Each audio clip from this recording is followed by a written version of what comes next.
story natin ngayong umaga, meron tayong isang character. So, sino ba dito yung naglalakad papuntang school? Si Eliza? O, dali. Si Eliza. So, yung story natin ngayong umaga, merong isang bata, pangalanan natin Eliza, ang naglalakad papunta sa school. Kaya lang, sa paglalakad niya, meron siyang nadadaanan ng mga bundok at mga ilog. So, parang yung mga lola natin before, di ba, ganun yung ginagawa nila, may nadadaanan daw silang bundok at mga ilog. So, ayun, si Eliza, naglalakad siya papunta sa kanyang school. Tapos, habang naglalakad siya, ina-enjoy niya yung mga kumakantang mga ibon, na-enjoy niya yung environment kasi ang ganda ng kapaligiran niya. So, isang araw, meron siyang kakaibang narinig. So, sino makakahula kung ano yung kakaibang narinig ni Eliza? Ano sa tingin niyo? Boses! Tama! Anong boses kaya yun? Boses ng tao! Tama! Boses ng tao. So, si Eliza, may narinig siyang boses ng tao. Tao, at ito ay umiiyak. Tao. Boses ng tao, at ito ay umiiyak. Tapos, na-curious siya. Sabi niya, bakit kaya umiiyak yung tao na yun? So, ang ginawa niya, pinuntahan niya yung narinig niyang boses. Tapos, nagulat siya kasi, sa tingin niyo, ano yung umiiyak? Bata o matanda? Bata, mali. Ang umiiyak ay matanda. Tama. So, nagulat si Eliza. Sabi niya, bakit po kayo umiiyak? Sabi ng matanda, sino po kayo? Sabi ni Eliza, ako lang po ay napadaan dito dahil ito po ay way ko papuntang school.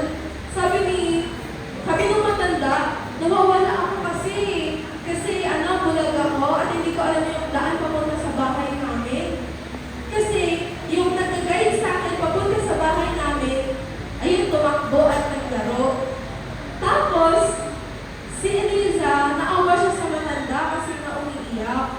Ang ginawa ni Eliza, dahan-dahan niyang tinayo yung matanda at ginaid niya papunta sa bahay nila. Tinanong ni Eliza, saan po ba yung bahay ninyo? Sabi ng matanda, ako ay, yung bahay namin na dun sa may tok-tok ng bundok. Sabi ni Eliza, ay malapit po din yung bahay namin. Tara, sama na po kayo sa akin, ihahatid ko po kayo.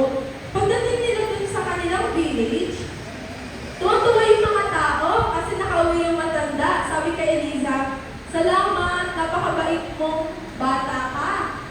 Tapos, after nun, dahil maggagabi na, siguro hindi na siya nakapasok ng school kasi maggagabi na, dali-dali siya pumunta dun sa bahay nila, tumakbo siya. Tapos nag-alala yung mga magulang niya, saan ka ba galing?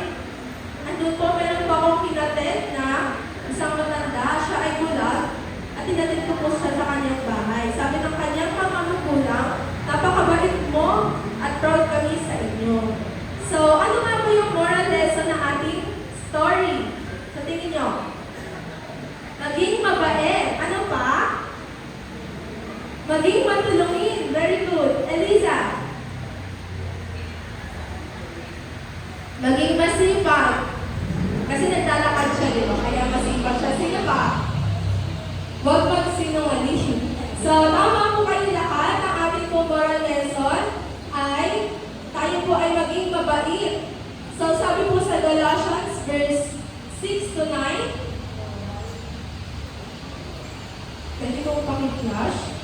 Galatians verse 6 to 9. Sino ba marunong magbasa? Sama-sama natin basahin. And let us not grow ready. Go. And let us not grow weary of doing good, for in this new season we will live if we do not give up. Sabi daw po, huwag na po tayong mapagod, maging mabait. Hindi ba nakikita ng ating mga kasama, pero ang Panginoon ay nakikita na daw po. At mag-relief daw po yun ng magandang result. Para daw po itong pagtatanim ng buto. Diba? Ang pagtatanim ng buto ay ang paggawa ng mabuti. At ang pag-water natin sa kanya every day, yun yung paggawa ng